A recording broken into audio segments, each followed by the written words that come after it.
اور نقولو کہا جاتا ہے قول کو، یہ قول سے مشتق ہے، اور قول کہا جاتا ہے ان الفاظ کو یا ان کلمات کو جو زبان کے ذریعے سے ہم اور آپ ادا کرتے ہیں۔ اس کا مطلب یہ ہوا کہ ایمان میں صرف تصدیق معتبر نہیں ہے، اور یہ چیز امام طحاوی کی قابل تعریف ہے کہ انہوں نے یہاں پر سلف کے عقیدے کی ترجمانی کی ہے کہ ایمان صرف تصدیق کا نام نہیں ہے بلکہ قول کی بھی اس میں ضرورت ہے، اور قول کے بغیر وہ اعتقاد معتبر نہیں ہے۔ تو نقول فی توحید اللہ کے اندر یہ چیز واضح ہے کہ قول کس کا، اچھا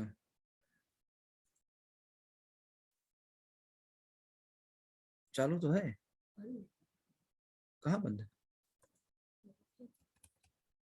چل تو رہا ہے میرا، اچھا جی۔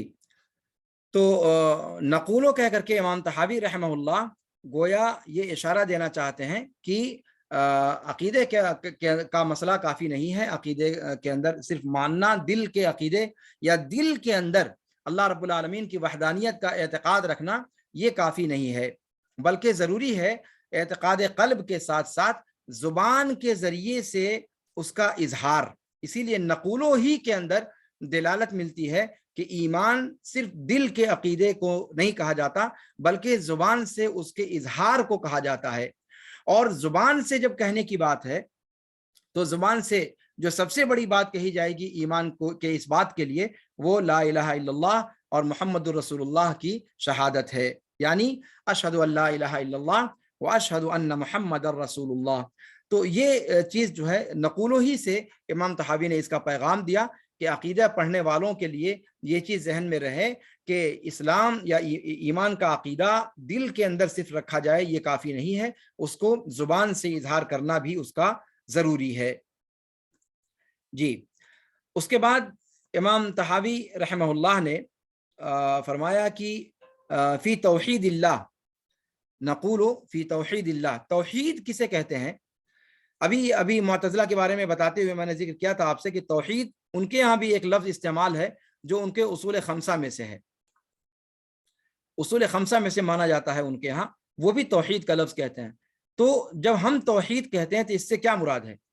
توحید سے مراد یہ وحد یوحد، توحید مصدر ہے، اس کا معنی ہے اللہ رب العالمین کو ایک جاننا، اللہ رب العالمین کو ایک جاننا، اللہ رب العالمین کو ایک جاننا اس کی ربوبیت میں، اللہ رب العالمین کو ایک جاننا اس کی الوہیت میں، اللہ رب العالمین کو ایک جاننا اس کے اسماء و صفات میں۔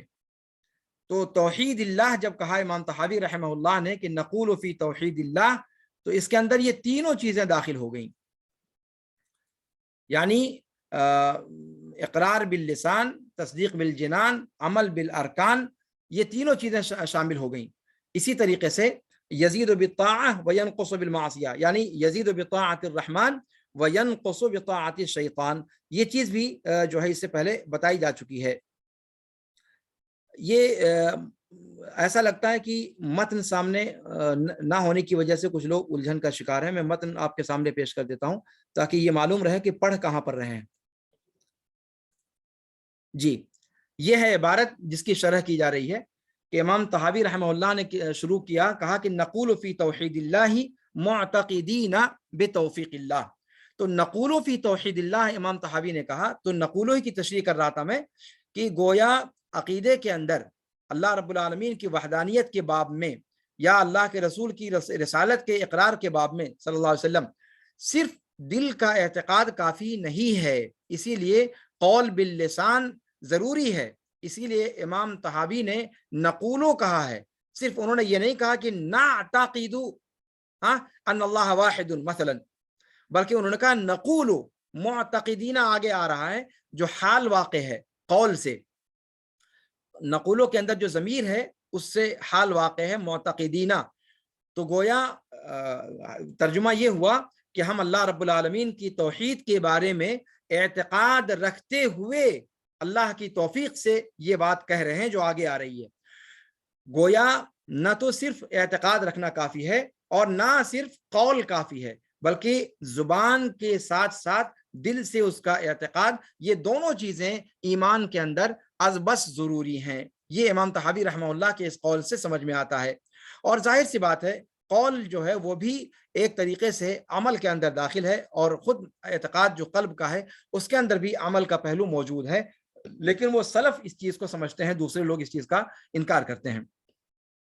تو نقول فی توحید اللہ معتقدین بتوفیق اللہ، اللہ کی توحید کے بارے میں اعتقاد رکھتے ہوئے ہم یہ بات کہہ رہے ہیں، گویا ہم زبان سے بھی کہہ رہے ہیں اور دل سے بھی اس کا اعتقاد رکھ رہے ہیں۔ اور توحید اللہ سے میں نے بتایا آپ سے کہ توحید کا لفظ یہ وحدہ یوحد توحید سے مشتق ہے، اور اس کا معنی ہے اللہ رب العالمین کو ایک جاننا، کسی چیز کو ایک جاننا۔ اگر لغوی اعتبار سے دیکھا جائے تو وحدہ یوحد توحید کا مصدر ہے یہ توحید کا لفظ، اور اس کا معنی ہوتا ہے جعل الشیء واحدا، جعل الشیء واحدا، کسی چیز کو ایک گرداننا۔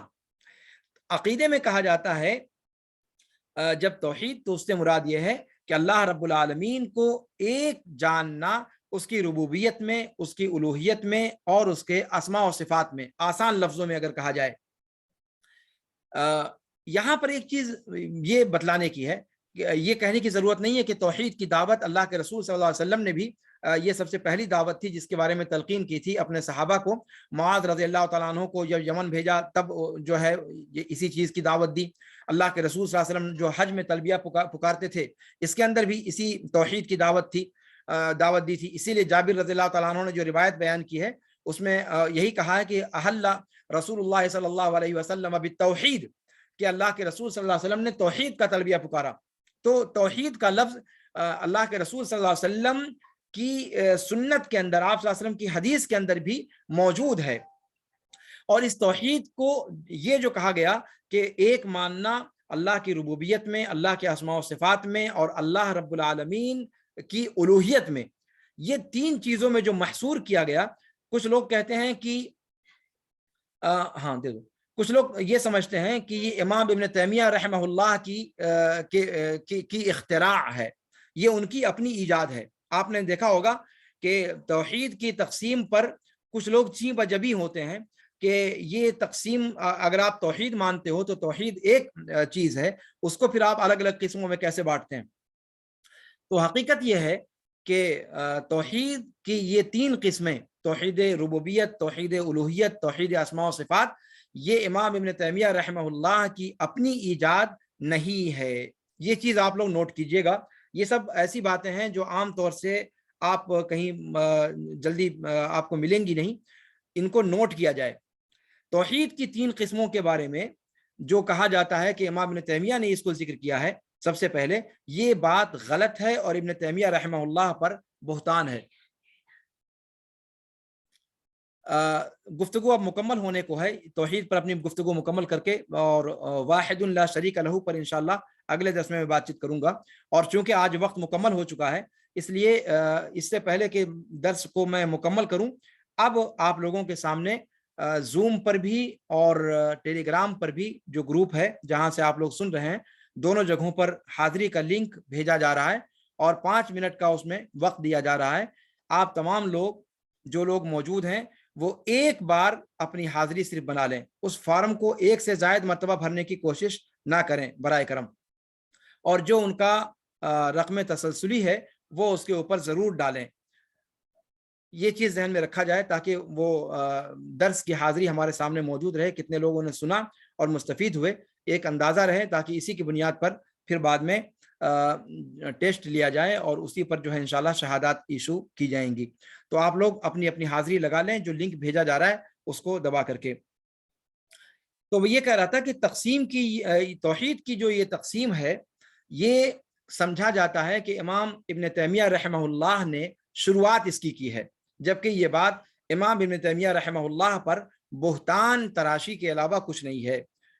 یعنی وجہ یہ ہے امام ابن تیمیہ رحمہ اللہ کی طرف منسوب کر کے وہ امام ابن تیمیہ کو کریڈٹ نہیں دینا چاہتے، بلکہ وہ یہ تاثر دینا چاہتے ہیں کہ یہ ایک بدعت ہے جو امام ابن تیمیہ کے زمانے تک موجود نہیں تھی رحمہ اللہ رحمۃ واسعہ، بلکہ امام ابن تیمیہ نے اس بدعت کو ایجاد کیا. نعوذ باللہ ثم نعوذ باللہ. امام ابن تیمیہ رحمہ اللہ پکے متبع سنت تھے، بدعت سے کوسوں دور تھے، اور جس نے بھی امام ابن تیمیہ کی تحریروں میں سے ایک صفحہ بھی پڑھا ہوگا وہ اس چیز کو جانتا ہوگا کہ وہ بدعت سے کتنی زیادہ نفرت کرنے والے اور سنت کے کتنے بڑے شیدائی تھے. اور پھر سب سے بڑی بات یہ کہ توحید کی یہ 3 تقسیم اگر ابن تیمیہ کی دشمنی میں کہا جا رہا ہے کہ یہ چیز غلط ہے تو وہ ان کا اپنا حصہ ہے، لیکن اگر یہ 3 تقسیم درست نہ ہونے کے اعتبار سے ان پر یہ الزام تراشی کی جا رہی ہے تو اس پر میں یہ بات کہہ رہا ہوں کہ توحید کی یہ 3 قسمیں متقدمین ائمہ کرام کے ہاں موجود رہا کی ہیں، جو بڑے بڑے محدثین گزرے ہیں ان کے ہاں یہ چیز موجود تھی. امام ابو جعفر الطبری رحمہ اللہ انہوں نے اپنی تفسیر کے اندر توحید کی ان 3 قسموں کو ذکر کیا ہے.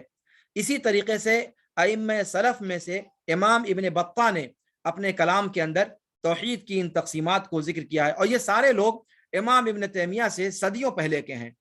اسی طریقے سے امام ابن مندہ نے اپنے کلام کے اندر توحید کی ان قسموں کو ذکر کیا ہے، اور تو اور امام ابن عبد البر مالکی رحمہ اللہ انہوں نے بھی اپنے کلام کے اندر توحید کی ان تقسیمات کو ذکر کیا ہے، ان 3 قسموں کا ذکر کیا ہے. اس لیے اہل بدعت کا یہ کہنا کہ توحید کی یہ تقسیم امام ابن تیمیہ رحمہ اللہ کے زمانے سے پہلے نہیں تھی، یہ قول باطل ہے پورے طور پر. تو اللہ رب العالمین کی توحید بجا لانے کا مطلب یہ ہے کہ اللہ رب العالمین کو ربوبیت میں، الوہیت میں اور اسماء و صفات میں تینوں میں ایک جاننا، ایک گرداننا، اور اللہ رب العالمین کی ان توحید کی ان 3 قسموں میں سے کسی بھی قسم میں اس کے ساتھ کسی کو شریک نہ ٹھہرانا. البتہ ایک چیز یہاں پر ذکر کرنے کی ہے اپنی بات مکمل کرنے سے پہلے کہ متقدمین ہی کے یہاں توحید کی ایک دوسری تقسیم تھی، توحید فی المعرفۃ والاثبات اور توحید فی القصد والطلب. تو توحید فی المعرفہ والاثبات یعنی 2 تقسیم، صرف 2 قسمیں کرتے تھے توحید کی. ابھی جو آپ نے پڑھا کہ توحید کی 3 قسمیں، توحید الربوبیہ، توحید الوہیت، توحید اسماء و صفات، یہ عام طور سے تقسیم موجود تھی. ایک اور تقسیم موجود تھی جس میں توحید کو صرف 2 قسموں میں بانٹا جاتا تھا، توحید فی المعرفہ والاثبات اور توحید فی القصد والطلب. تو توحید فی المعرفہ والاثبات اور قصد اور طلب، یہ 2 جو تقسیم ہے یہ گرچہ 2 ہے لیکن 3 قسموں کو یہ شامل ہے. توحید فی المعرفہ والاثبات کے اندر توحید الاسماء والصفات اور توحید ربوبیت داخل ہے، اور توحید فی القصد والطلب کے اندر توحید الوہیت داخل ہے. تو یہ اصطلاحات کا مسئلہ ہے. یہ 2 تقسیم توحید کی جو ہے یہ، یا توحید کی جو 3 تقسیم ہے یہ دونوں تقسیمیں اپنی اپنی جگہ پر درست ہیں، اور ان دونوں میں سے کسی کو بھی آپ کہیں تو اس کے اندر ساری تقسیمات داخل ہو جاتی ہیں. توحید الربوبیہ جو ہے یہ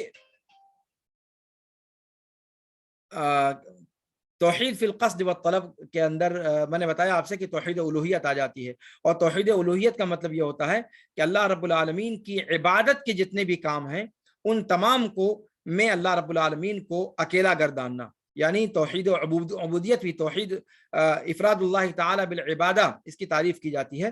یعنی اللہ رب العالمین کو عبادت کے باب میں تنہا گرداننا، اکیلا جاننا. عبادت کے جو بھی کام ہیں، قل ان صلاتی و نسکی و محیای و مماتی للہ رب العالمین، اور اس طریقے سے جو عبادت کے دیگر کام ہیں وہ سارے کے سارے کام اللہ رب العالمین کے لیے مختص کر دینا، یہی توحید الوہیت ہے، اور اس کو دوسری تقسیم کے اعتبار سے توحید فی القصد والطلب کہا جاتا ہے. اسماء و صفات کے اندر اللہ رب العالمین کے لیے جتنے اسماء ثابت ہیں ان کو ثابت کرنا اسی طریقے پر جس طریقے پر قرآن نے ثابت کیا ہے یا اللہ کے رسول صلی اللہ علیہ وسلم نے اللہ کے بارے میں ثابت کیا ہے، اور ایسے ہی صفات کو، جو صفات قرآن کے اندر آئی ہوئی ہیں یا احادیث کے اندر آئی ہوئی ہیں، ان کو اسی طریقے پر اللہ کے لیے ثابت کرنا جس طریقے سے اللہ کے رسول صلی اللہ علیہ وسلم نے ثابت کی ہیں. یہ توحید الاسماء و صفات ہے. اور توحید ربوبیت، اللہ رب العالمین کے افعال میں اللہ رب العالمین کو ایک گرداننا، جیسے مارنا، جلانا، روزی دینا وغیرہ وغیرہ، جتنے بھی اللہ رب العالمین کے افعال ہیں اس میں اللہ رب العالمین کو ایک گرداننا، یہ توحید ربوبیت، الوہیت اور اسماء و صفات کا مجمل سا مفہوم ہے. میں سمجھتا ہوں کہ بات مکمل ہو گئی. اس حوالے سے اگر کچھ مزید تفصیلات کی ضرورت ہوگی تو انشاءاللہ سوالات کی روشنی میں اس کو حل کرنے کی کوشش کی جائے گی. آج کا درس اسی پر ختم کرتا ہوں. جو باتیں کہی گئی ہیں اللہ رب العالمین ان کو ہم سب کو سمجھنے کی اور اس پر عمل پیرا ہونے کی توفیق ارزانی بخشے, اور اس میں اگر کوئی چیز غلط ہو تو اللہ رب العالمین وہ میری طرف سے اور شیطان کی طرف سے ہے, اور جو چیزیں درست ہیں وہ اللہ رب العالمین کی طرف سے ہیں. اللہ رب العالمین ہم سب کو حق پر عمل پیرا ہونے کی توفیق عطا فرمائے, اور جو باطل چیزیں ہوں اللہ رب العالمین ان سے ہم کو اور ہمارے سارے مشاہدین کو اس سے دور رکھے, اور اللہ رب العالمین ہمیں صحیح عقیدے پر جب تک زندہ رکھے. ھذا وصلی اللہ وسلم علی نبینا محمد وعلی آلہ وصحبہ اجمعین. سبحانک اللہم وبحمدک اشہد ان لا الہ الا انت استغفرک واتوب الیک. اب مجال سوال کے لیے چھوڑا جاتا ہے کہ اگر کوئی سوال ہو تو سوال کیا جا سکتا ہے. چیٹ کے اندر بھی سوال کر سکتے ہیں, ٹیلی گرام پر بھی لکھ کر کے پوچھا جا سکتا ہے, اور اگر کسی کو مداخلہ کرنا ہے, بول کر کے کوئی سوال کرنا ہے, تو وہ اپنا ہاتھ اٹھائیں اور ان کا مائک آن کر دیا جائے گا. السلام علیکم ورحمۃ اللہ وبرکاتہ.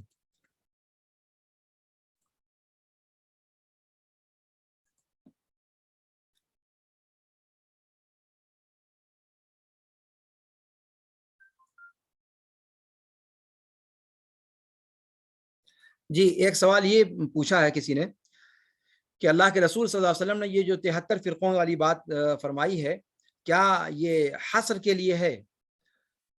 دیکھیے, اللہ کے رسول صلی اللہ علیہ وسلم کے بارے میں آپ جانتے ہیں کہ وما ينطق عن الهوى ان هو الا وحی یوحى, آپ صلی اللہ علیہ وسلم کے بارے میں فرمایا گیا ہے. تو آپ صلی اللہ علیہ وسلم نے یہ چیز جو کہی ہے یقینی طور پر اللہ رب العالمین کی طرف سے اطلاع کے بعد کہی ہے, اس لیے کہ آپ صلی اللہ علیہ وسلم عالم الغیب نہیں تھے. یہ 73 فرقوں کی جو بات ہے یہ حصر کے لیے ہی عام طور سے علماء نے اس کو تسلیم کیا ہے, مانا ہے. البتہ یہ چیز ذہن میں رکھنی چاہیے کہ ان 73 فرقوں کی جو تفصیل بیان کی گئی ہے وہ اللہ کے رسول صلی اللہ علیہ وسلم کی بیان کردہ نہیں ہے. امام ابو الحسن اشعری رحمہ اللہ نے مقالات الاسلامیین کے اندر, یا پھر اور لوگوں نے ملل والنحل شہرستانی کی, یہ امام ابن حزم رحمہ اللہ کی, ان کتابوں میں ان فرقوں کے بارے میں جو تفصیلات ذکر کی گئی ہیں یہ ان ائمہ کے اپنے اجتہاد پر منحصر ہے. یہ چیز واضح ہونی چاہیے کہ وہ اپنا ان کا اجتہاد ہے کہ اس 73 فرقوں میں کون سا فرقہ شامل رہے گا اور کون سا نہیں رہے گا. البتہ یہاں ایک بات کہی ہے محدثین نے, شارحین نے اور علماء کرام نے کہ یہ جو 73 فرقے بتائے گئے ہیں یہ اصولی فرقے ہیں. ممکن ہے فرقوں کی تعداد 2-4-10 ہزار بھی ہو جائے, لیکن ان تمام فرقوں کی عقائد اور ان کے اصول جا کر کے انہی 72 فرقوں میں سے کسی کے ساتھ ان کے ڈانڈے جا کر کے ملیں گے. یہ مقصود ہے. حصر کا مفہوم لینے کے باوجود یہ چیز واضح کر دینی چاہیے کہ اس کے اندر تعداد کے اعتبار سے کئی فرقے ہو سکتا ہے, 10-15 فرقے ہوں آج کے اعتبار سے, نام کے اعتبار سے, لیکن اگر اپنے اصول کے اعتبار سے دیکھا جائے تو ان 72 فرقوں کے اندر جن کو ذکر کیا گیا ہے, قدریہ, جبریہ, قدر کے باب میں یا تو قدریہ ہوں گے یا جبریہ ہوں گے, یا اسی طریقے سے خلق و افعال العباد کے باب میں, اور جو دیگر بڑے بڑے وہ ہیں اس کے اعتبار سے, تو اسماء و صفات کے باب میں جو فرقے ہیں, تو کہیں نہ کہیں وہ اس دور میں اگر تعداد زیادہ بھی نظر آ رہی ہو, لیکن اپنے اصول کے اعتبار سے وہ انہی جو ذکر کردہ فرقے ہیں انہی میں سے کسی کے اندر وہ شامل ہوں گے. تو یہ چیز ذہن میں رکھنی چاہیے. تو حصر کے لیے ماننے میں بھی کوئی حرج کی بات نہیں ہے, اور اس میں کوئی اشکال نہیں ہے, اس لیے کہ مطلب یہ 72 فرقے اپنے اصول کے اعتبار سے 72 ہوں گے, اور اپنے فروع کے اعتبار سے پتہ نہیں کتنے بن جائیں گے.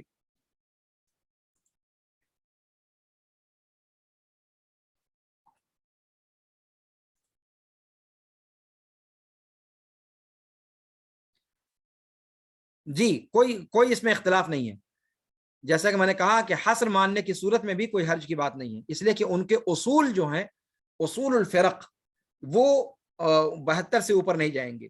وہ جو ذکر کردہ 72 فرقے ہیں اللہ کے رسول کی روایت میں بیان کردہ, وہ اصول کے اعتبار سے کہیں نہ کہیں اسی کے اندر مندرج ہوں گے.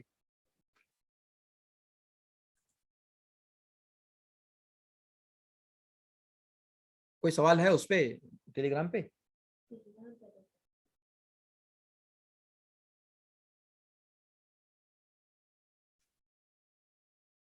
جن لوگوں نے حاضری نہیں لگائی ہے وہ حاضری لگا لیں.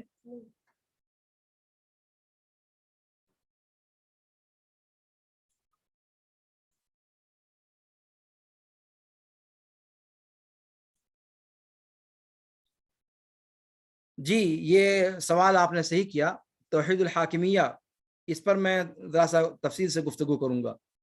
توحید الحاکمیہ کی تقسیم جن لوگوں نے کی ہے چوتھی قسم بڑھا کر کے، اس پر انشاءاللہ اگلے درس میں اشارہ کروں گا میں. یہ چیز درست نہیں ہے. سب سے پہلی بات تو اختصار کے ساتھ میں بتا دوں کہ یہ چیز درست نہیں ہے، اس لیے کہ توحید ربوبیت کے اندر حاکمیت اپنے آپ آ جاتی ہے. ٹھیک ہے مشائخ؟ توحید الحاکمیہ جس کو کہا جاتا ہے اور جس پر آسمان و زمین کے قلابے ملائے جاتے ہیں، اس کی اصل میں کوئی الگ تقسیم کرنے کی ضرورت بھی نہیں ہے، اور وہ چیز متقدمین سے ثابت بھی نہیں ہے، اور اصلاً وہ توحید ربوبیت ہی کے دائرے میں آتی ہے. جی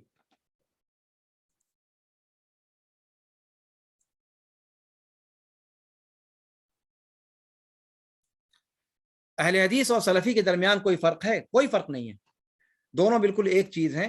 اور یہ چیز میں آپ لوگوں کے سامنے ایک اور واضح کر دوں کہ اس دور میں چونکہ میڈیا کا زمانہ ہے اور سوشل سائٹس کا زمانہ ہے، اصل میں اتنا وقت اسی لیے اس پر لگا رہا ہوں کہ ان حوالوں سے ہمارا ذہن بالکل کلیئر ہونا چاہیے.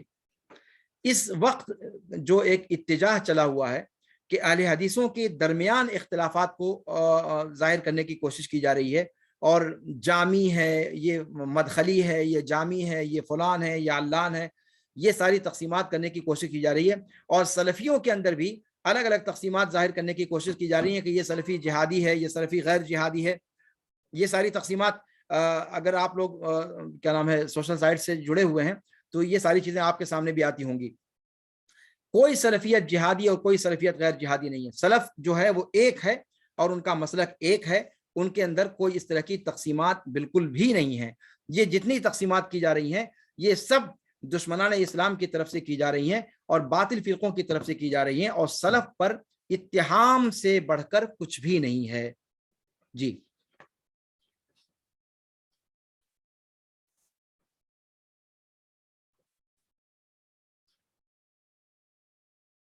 ٹیلی گرام پر آواز نہیں آ رہی کہہ رہے ہیں بھائی. اچھا ٹیلی گرام پر بند ہے. جی معاف کیجیے گا، ٹیلی گرام پر ابھی دیکھا میں نے آواز بند ہو گئی تھی.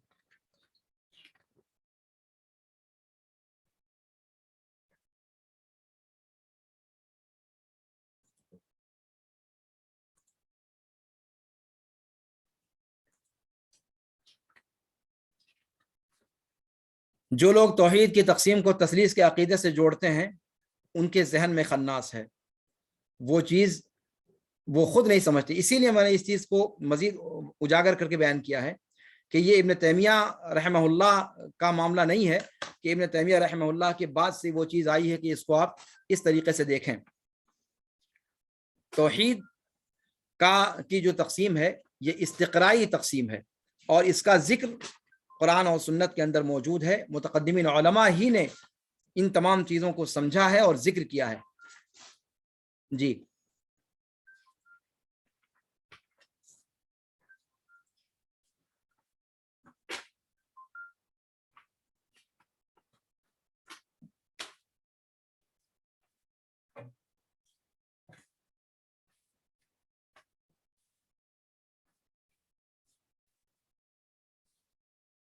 جی آج کل کے جتنے بھی احناف ہیں وہ مکمل طور پر ماتریدی اور اشعری ہیں، اور یہ احناف نہیں دیوبندی آپ کہہ لیں، اس لیے کہ ہمارے ہاں جو ہیں وہ احناف کے نام سے نہیں ہے، دیوبندی کے نام سے ہیں. تو جتنے بھی دیوبندی ہیں، اور یہ چیز میں یوں ہی نہیں کہہ رہا، ایک تو وہ لوگ حقیقت میں ہیں، اس میں کوئی شبہ نہیں ہے. دوسرے عقائد علماء دیوبند جو تقریباً 50 علماء کی دستخط سے شائع شدہ کتاب ہے، خود ان کے ہاں دیوبند سے ہی چھپی ہوئی ہے، عقائد علماء دیوبند. اس کے صفحے اول پر انہوں نے اس چیز کو لکھا ہے کہ ہم فروع میں امام ابو حنیفہ رحمہ اللہ کو مانتے ہیں، اصول میں امام ابو الحسن اشعری اور امام ابو منصور ماتریدی کو مانتے ہیں، اور طرق میں 4 طرق میں سے کسی ایک طریق کو مانتے ہیں. تصوف کے جو 4 طرق ہیں آپ جانتے ہیں, قادری, نقشبندی, چشتی, سہروردی وغیرہ وغیرہ. تو ان یعنی سلوک میں ان 4 طرق میں سے ایک کو مانتے ہیں, اور فروع میں امام ابو حنیفہ کو مانتے ہیں, اور اصول میں ابو الحسن اشعری اور ابو منصور ماتریدی کو مانتے ہیں. یہ خود علماء دیوبند کے 50 جغادری علماء, معتبر علماء کی شہادت سے خود انہوں نے اپنے عقائد علماء دیوبند کے نام سے جو کتاب چھپی ہے اس کے صفحے اول پر ہی ثبت کیا ہے. یہ خود ان کا اپنا اقرار ہے. اگر ان کے اپنے اقرار کے بعد, اور وہ بھی فرد واحد نہیں, ان کے 50 علماء اور دیوبند کے علماء جو ان کا قبلہ اور کعبہ ہے, اگر اس کے باوجود ہم شک کریں تو اب آپ سمجھ سکتے ہیں کہ مطلب کتنا بڑا جرم کر رہے ہیں آپ. وہ اپنے آپ کو کہہ رہے ہیں تو آپ کیسے نہیں مانیں گے؟ اور ہیں بھی, ان کی ساری کتابیں بھری پڑی ہیں اس سے.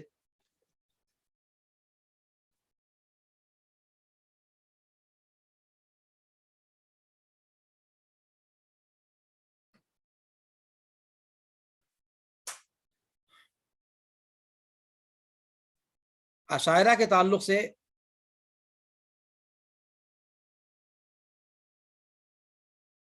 مجیب الرحمان جو بتایا تو احناف مکمل جو ہے, جی صحیح کہہ رہے ہیں.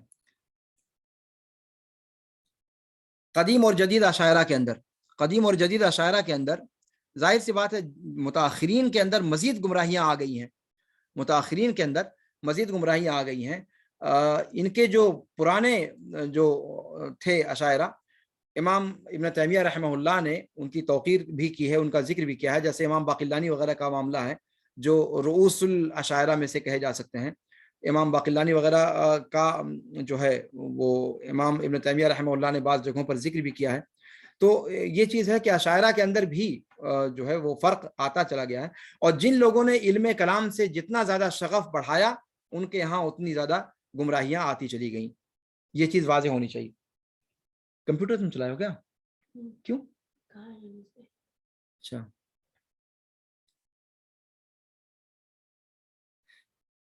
عشائرہ کے بانی ابو موسیٰ اشعری نعوذ باللہ ثم نعوذ باللہ ثم نعوذ باللہ حاشا وکلا. ابھی تو میں نے ذکر کیا اسی لیے کہ عشائرہ وہ اپنے آپ کو منسوب کرتے ہیں امام ابو الحسن اشعری کی طرف, امام ابو الحسن الاشعری. لیکن میں نے بتایا آپ سے یہ بھی کہ وہ انتساب حقیقت میں صحیح نہیں ہے. حقیقت کے اعتبار سے یہ انتساب صحیح نہیں ہے, اس لیے کہ امام ابو الحسن اشعری رحمہ اللہ, ابو موسیٰ اشعری صحابی تھے, نعوذ باللہ, ان کی طرف کیسے نسبت کر سکتے ہیں؟ ان کے زمانے میں ان کے گزرنے کے صدیوں بعد جا کر یہ سب پیدا ہوئے, تو ان کی طرف نسبت کیسے ہوگی؟ امام ابو الحسن اشعری کی طرف یہ لوگ منسوب ہیں, اور وہ نسبت بھی غلط ہے, وہ نسبت بھی غلط ہے. اس لیے کہ امام ابو الحسن اشعری رحمہ اللہ وہ اپنے آخری مرحلے میں سلف کے عقیدے پر آ گئے تھے, اور سلف کے عقیدے پر آنے کے بعد, اختیار کرنے کے بعد, انہوں نے باقاعدہ کتاب لکھی الابانہ عن اصول الدیانہ, بہت مشہور اور معرکۃ الآراء کتاب ہے. آپ لوگ اس کو پڑھنے کی کوشش کریں. اور یہی امام ابو الحسن اشعری ہیں جنہوں نے فرق پر بھی کتاب لکھی ہے, اور بہت معتبر کتاب مانی جاتی ہے, مصادر میں سے شمار کی جاتی ہے. فرق پر گفتگو ہو اور ان کی کتاب کا حوالہ نہ دیا جائے, یہ مشکل چیز ہے. مقالات الاسلامیین کے نام سے انہوں نے موسوعات الفرق ایک ترتیب دیا ہے. مقالات الاسلامیین بہت معرکۃ الآراء کتاب ہے امام ابو الحسن اشعری کی, جس طرح الملل والنحل ابن حزم کی ہے, شہرستانی کی ہے. اس طریقے سے مقالات الاسلامیین یہ قدیم کتابوں میں سے شمار کی جاتی ہے جس میں فرق کے بارے میں ذکر کیا ہے, اور یہ کتاب انہی امام ابو الحسن اشعری کی ہے جن کی طرف اشعری فرقہ اپنے آپ کو منسوب کرتا ہے, جبکہ امام ابو الحسن اشعری رحمہ اللہ اس عقیدے سے تائب ہو کر سلف کے عقیدے کی طرف آ گئے تھے آخری مرحلے میں, اور الابانہ عن اصول الدیانہ نامی کتاب انہوں نے لکھی تھی سلف کے عقیدے پر. توحید کچھ کہنا چاہتے ہو؟ وعلیکم السلام ورحمۃ اللہ وبرکاتہ. میں کہنا چاہ رہا تھا کہ جو معتزلہ, السلام علیکم شیخ, تو ان کے یہاں جو منزلتاً بین المنزلتین, اس کی مطلب تھوڑی سی وضاحت چاہ رہا تھا. منزلہ بین المنزلتین کی تفصیل تو میں نے بیان ہی نہیں کی. اصل میں یہ چیز واضح کر دوں کہ یہ درس فرق پر ہم لوگ نہیں دے رہے ہیں. مجھے لگتا ہے کہ طحاویہ کا کوئی شاگرد تو نہیں ہمارا جو سوال کر رہا ہے. دیکھو شرح العقیدہ طحاویہ کلاس میں جو پڑھائی جاتی ہے. اچھا جی, تو یہ اصل میں ان چیزوں پر تفصیل کا موقع نہیں ہے. منزلہ بین المنزلتین یہ معتزلہ کے اصول خمسہ میں سے ایک اہم اصول ہے, جس کا معنی ہوتا ہے کہ دو مرتبے کے درمیان ایک مرتبہ. کبائر کا معاملہ ان کے ہاں آپ جانتے ہیں, خوارج اور معتزلہ دونوں کبائر کے باب میں بھٹکے ہوئے فرقے ہیں. کبائر کے مرتکب کو کافر گردانتے ہیں, یہ چیز آپ جانتے ہیں. تو معتزلہ اور خوارج دونوں کے یہاں اخروی انجام کے اعتبار سے تو اتفاق ہے کہ وہ کافر ہے, مخلد فی النار ہے, لیکن دنیاوی انجام کے اعتبار سے یہ اس کا جو ہے خوارج ان کو کافروں کی صف میں شمار کر دیتے ہیں, اور معتزلہ کہتے ہیں کہ نہ وہ مسلمان ہے اور نہ کافر ہے, بلکہ دونوں کے درمیان ایک درجہ ہے جس میں وہ شمار کیے جائیں گے. یہ ان کے کہنے کا مطلب ہے, یعنی مرتکب کبائر کے حوالے سے یہ عقیدہ ہے ان کا. توحید کچھ کہنا چاہتے ہو آپ؟ السلام علیکم ورحمۃ اللہ. جی شیخ. ہاں توحید. جی شیخ, میرا سوال یہ تھا کہ اگر ہم اصل اور فروع میں فرق نہ کریں تو کیا اہل سنت والجماعت کی اصطلاح سے دیگر فرقے جیسے اشاعرہ وغیرہ خارج ہیں, تو اس سے مقلدین بھی خارج ہوں گے؟ کیسے؟ سمجھا نہیں, میں سوال واضح نہیں ہو پایا. اصل اور فرع کی جو تقسیم ہے, میں نے آپ سے ذکر کیا کہ اصل اور فرع کی تقسیم یہ متاخرین اشاعرہ کی تقسیم ہے, اور اشاعرہ ہی متاخرین کیا بلکہ شروعی کے اشاعرہ اور ماتریدیہ, ان لوگوں نے علم کلام کی جو اصطلاح استعمال کی جاتی تھی عقیدے میں, تو علم کلام اور علم فلسفہ چونکہ عام طور پر جہمیہ اور معتزلہ اور جتنے بھی فرقے ہیں ان تمام کی بنیاد علم کلام پر ہے, تو علم کلام کے ذریعے سے گڑبڑی پیدا ہو رہی تھی, اس لیے ان لوگوں نے علم کلام کا لفظ مضموم سمجھتے ہوئے انہوں نے ایک تیسرا لفظ ایجاد کرنا چاہا.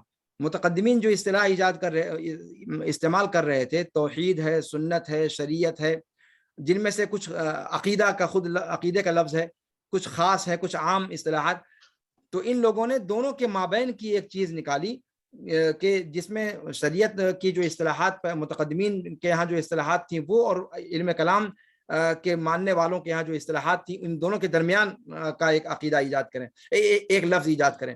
تو اصول الدین اس اعتبار سے انہوں نے رکھا اس کا جو ہے عقیدے کا کے لیے اس کی دلالت. تو اصول الدین اور فروع الدین کی تقسیم انہوں نے جو موٹی تقسیم کی ہے وہ مطلب اگر بہت دقیق اس میں نہ دیکھا جائے تو اس میں کوئی حرج کی بات نہیں لگتی. یعنی اصول سے مراد انہوں نے یہ لیا ہے کہ وہ چیزیں یا وہ مسائل جن کے اندر اختلاف کی گنجائش نہیں ہے, اور فروع وہ مسائل جن کا تعلق احکام سے ہے, اصول جن کا تعلق قلب سے ہے, اور احکام جن کا تعلق جوارح سے ہے. بنیادی طور پر فروع جوارح سے متعلق ہیں اور اصول یہ قلب سے متعلق ہے, عقیدے سے متعلق ہے, جس کا اعتقاد جازم رکھنا ضروری ہے. تو اس اعتبار سے انہوں نے اس کی تقسیم کی ہے. تو فروع جب کہا جاتا ہے تو اس معنی میں کہا جاتا ہے, لیکن اصلاً یہ تقسیم اصول دین کو اصول اور فروع میں تقسیم کرنا, یہ تقسیم اپنے آپ میں محققین علماء جیسے ابن تیمیہ وغیرہ ہیں رحمہ اللہ, ان لوگوں نے اس تقسیم پر جو ہے حرف اٹھایا ہے کہ یہ تقسیم مناسب نہیں ہے, بلکہ دین میں ساری کی ساری چیزوں کا درجہ یہ نہیں کہا جا سکتا کہ یہ اصول ہیں اور یہ فروع ہیں, اس کا درجہ ان سے کم ہے.